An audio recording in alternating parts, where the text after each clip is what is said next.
Our top story today from the GatewayPundit.com. Breaking news, Gaetz withdraws from Attorney General consideration, plus Trump responds. We're talking about this story and so much more here on the Gateway Pundit's Week in Review.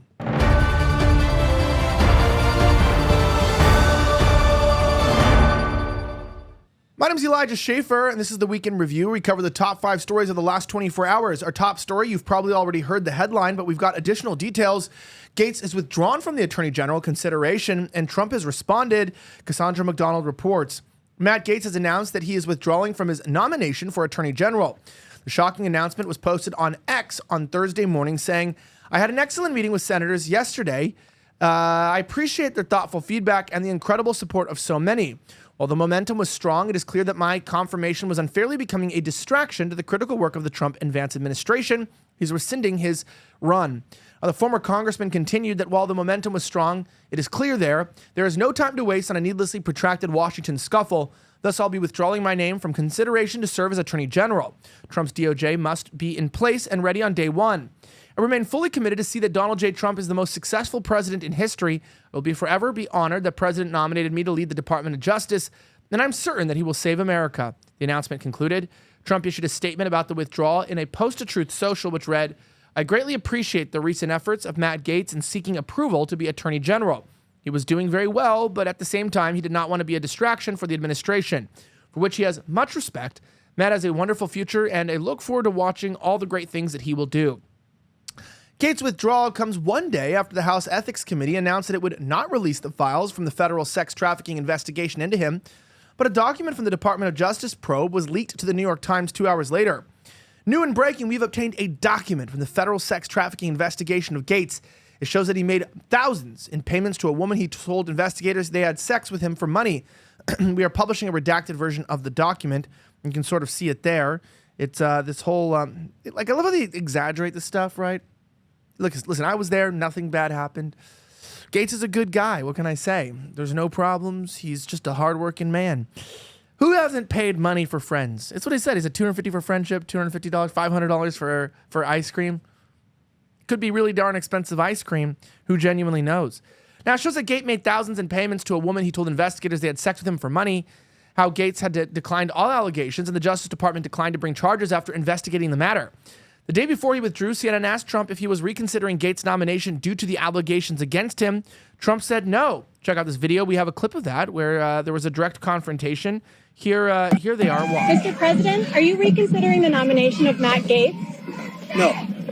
Yeah, Trump looks pissed because he knows what they're trying to do. They were trying to stop Gaetz. Now, whether or not this was an inside job and this was saboteur avant-garde from the inside Republican Party trying to stop Gaetz from getting the nomination, or whether or not this was a planned coup d'etat internally, as they knew that he was going to get hit by the Congress, so he resigned, and then he gets nominated, so he has a reason to resign, and then he gets pushed out so that he doesn't have to go through the show trials, and then maybe he becomes the governor of Florida, or maybe even the senator of Florida, or maybe he just goes into consulting. I don't really know, but I can tell you this. Where we have now is we're in a position where one of the only good people is now out of the Trump administration, and we are already between Mike Rogers and Kash Patel for FBI director. Now, I don't know if you know anything, but if Kash Patel gets in, as the Hodge twins said, America may very well be saved. But if Rogers gets in, well, we're currently effed. It's currently unclear who Trump will choose as a replacement. This is a breaking news story, and the Gateway Pundit will provide updates as more information becomes available. That being said, we've been told our whole lives that wrinkle creams are the easiest way to look younger. Now, one doctor says that there's nothing but old news about that statement. According to Dr. Jane Lake, the world-renowned Beverly Hills beauty expert, most wrinkle fixes on the market are nothing but glorified moisturizers. They hardly make a dent in your appearance, and some can even be harmful to your skin. He said recently that Dr. Lake has focused his attention away from mainstream cosmetic practices, but why? So he can pursue a revolutionary anti-aging breakthrough, one that some experts say could empty the wallets of cosmetic industry. Now, it's almost like Photoshop for your face. You may even be mad after seeing how easy it is to visibly erase your wrinkles from view. Lake told reporters that his personal clients have dubbed his new do-it-yourself technique the Age Rewinder method, because it can take years or even decades off your appearance in under 2 minutes. In light of this amazing breakthrough, Dr. Lake has released a step-by-step video to the public, free and uninterrupted, where he outlines exactly how to use this. Dr. Lake has the video for you, and it has gone viral with already 2.3 million views. Right now, you can watch the video And you can find out more right now at bhmd1.com/pundit. That's bhmd, the number 1.com/pundit. Check it out today. Now, that being said, in more interesting news, Senate Democrats confirm another 2 radical judges because 2 GOP senators did not show up. What's going on? I thought that was like a joke picture where you morph someone's face into the other person. That's just Lion Ted Cruz. The U.S. Senate on Wednesday confirmed 2 more of Joe Biden's radical judicial nominees to federal district courts, thanks in part to the obscene absence of key GOP senators.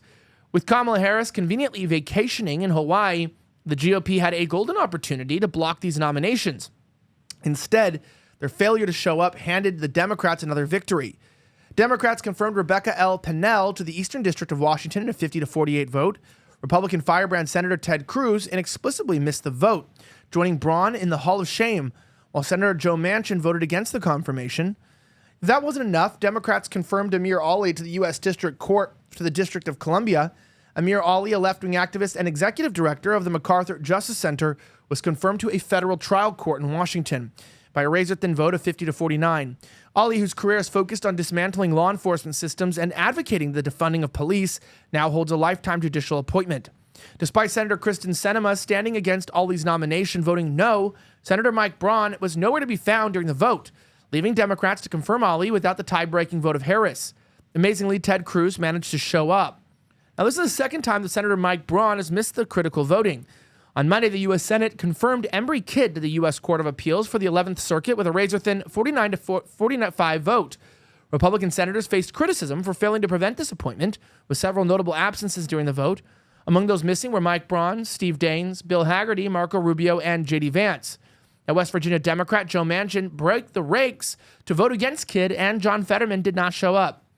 Vance released a now-deleted statement stating that if I had shown up to the vote in question, the nominee would have succeeded 49-46 rather than 49-45. If every Republican had shown up, Fetterman would have come in, and the Democrats still would have gotten their nominee across. He continued, I tend to think it's more important to get the FBI director who will dismantle the deep state than it is the Republicans to lose a vote 49-46 rather than 49-45, but that's just me.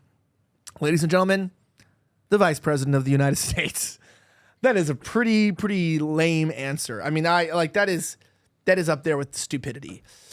That being said, according to Newsweek, soon after the posts were deleted, Vance appeared in the Senate chamber and voted against a federal nominee to a court in Oregon.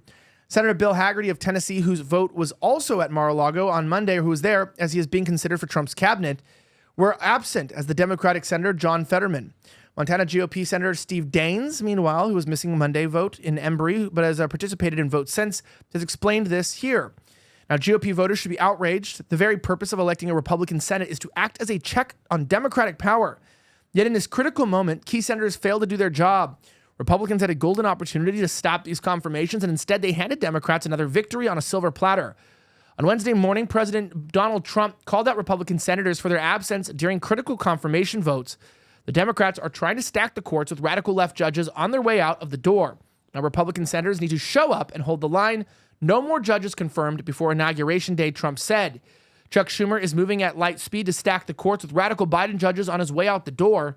You can read more on our website, thegatewaypundit.com.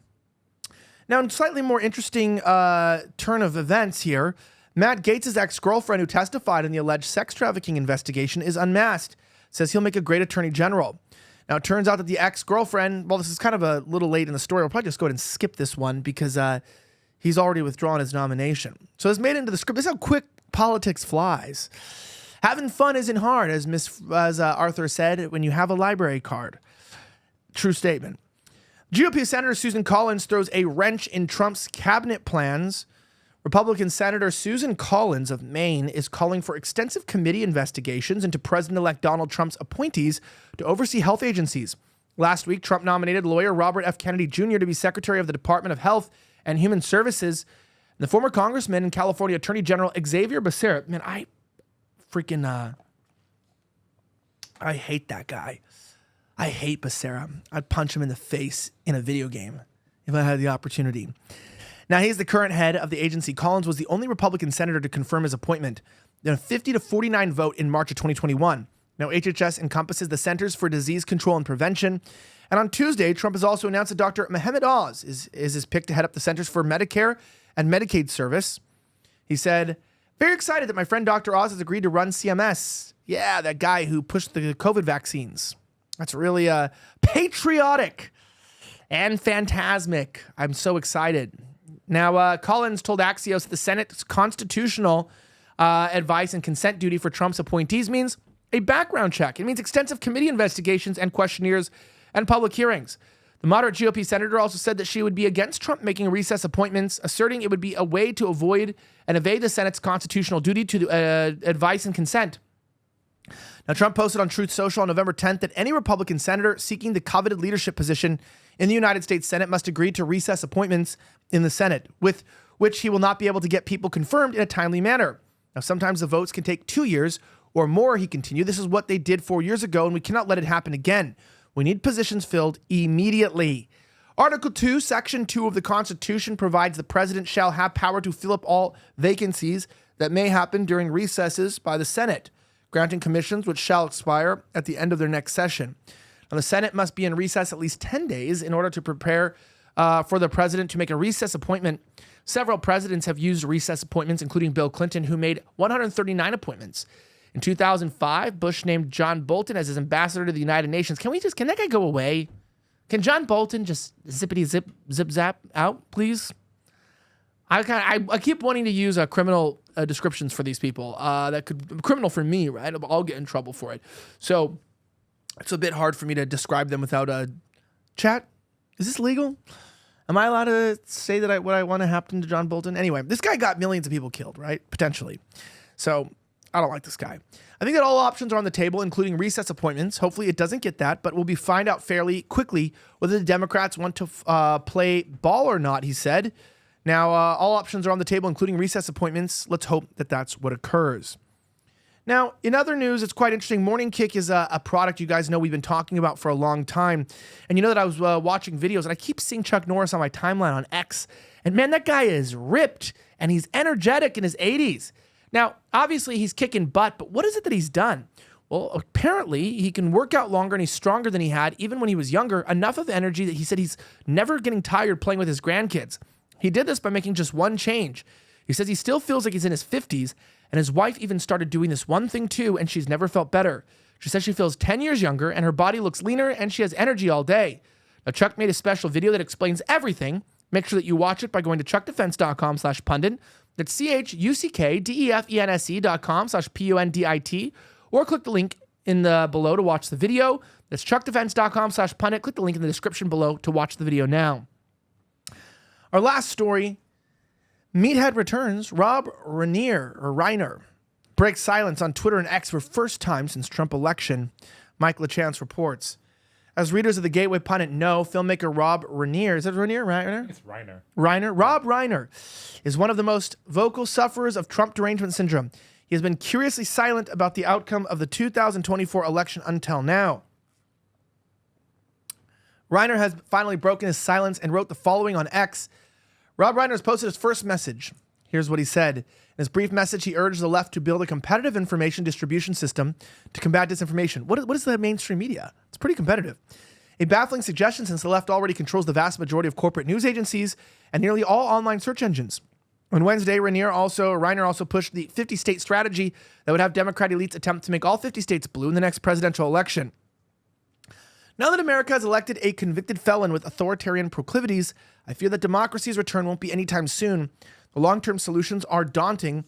Democrats need to readopt the 50-state strategy and, most importantly, a competitive information. The full text of the tweet can be seen here. You can read it. It's long. It's annoying. As many said, did you see what he said? Meathead confesses democracy means rule by the Democratic Party. All the left's talk about the importance of our democracy really meant that it's only democracy if Democrats win. We all knew this, but it's since nice to hear this in reality. I'm Elijah Schaffer. Thank you for watching the Gateway Pundits Week in Review. If you like this video, don't forget to leave a like down below and drop a comment. And don't forget to join our mug club. You get this nice weighty mug with the logo on the back. This is really kind of cool. You should get one of these. It's not printed on. It's actually etched in. It's raised. I don't even know what that's called. Beveled? It's like a bevel? Yeah. It's embossed. Embossed. Okay, it's embossed. You got embossed with amazing logos. I've been looking for that word for about a week now. So thank you to the producer there. And you should pick this up. You get the mug. You get to help real independent media stay alive. I'm Elijah Schaffer. Have a great rest of the week, and may God bless the United States of America. I'm signing out.